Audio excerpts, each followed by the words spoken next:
Outside the palace walls, all was not well either. The coronavirus crisis was having an unprecedented impact on life around the world. Eventually, that reached the heir to the throne as Charles tested positive. Hello and welcome to Palace Confidential, your one-stop shop for all the latest royal news. I'm Jo ELVIN, and we might still be in lockdown, but our royal reporters, historians and correspondents are still hard on the case for you, giving you all the latest news about the goings-on at the palace. For a 71-year-old man that has contracted coronavirus, he's very lucky. He's got very mild symptoms. He hasn't been to bed. He hasn't been hospitalised. He's even working. He's doing conference calls with London. You know, I've spoken to people who have spoken to him, and he's in really good spirits. The palace are refusing to say whether members of the royal family have been tested or not.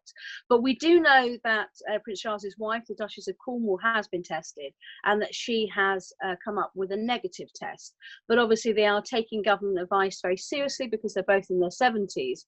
So Charles and Camilla are now self-isolating in different parts of their house. I think it's essential. I think that he is potential. Well, he's very good. He's going to be the next king. He's, you know, important figurehead, and he was exhibiting symptoms because you won't get a test unless you're actually showing some symptoms.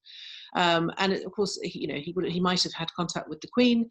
Can you imagine if the Queen were to get it? That would be an absolute nightmare. So I think it's important that they test him. With the nation in crisis mode, many were calling for a statement from the Queen. Before that, we heard from the family member most closely affected.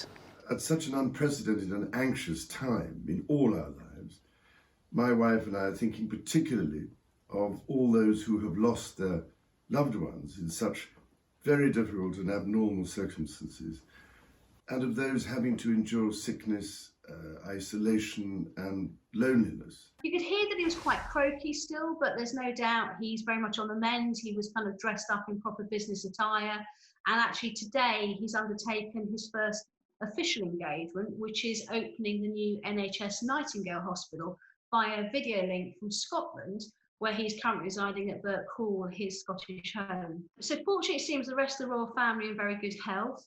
The Queen and the Duke of Edinburgh are isolated at Windsor still, and every time I speak to them, they say, yep, they're in good health and good spirits. William and Kate are at Anne Hall with their 3 children, George, Louis and Charlotte, and are conducting quite a lot of work via telephone call and video link.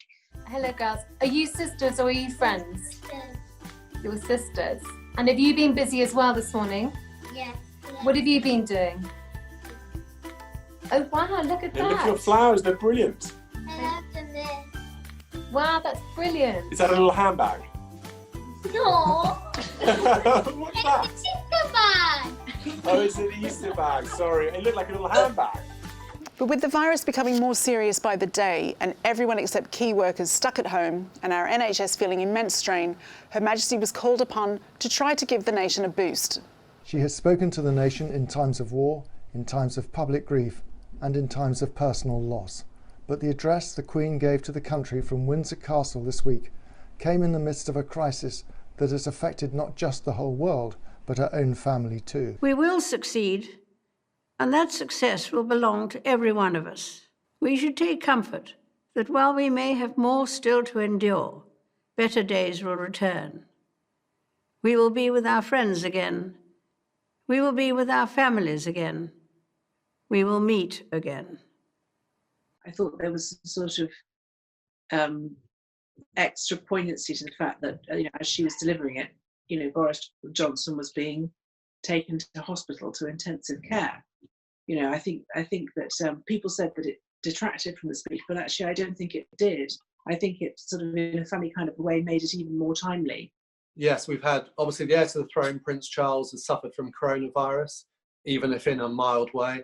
And then Boris, now in intensive care. We really do feel that this disease has affected everyone, high and low.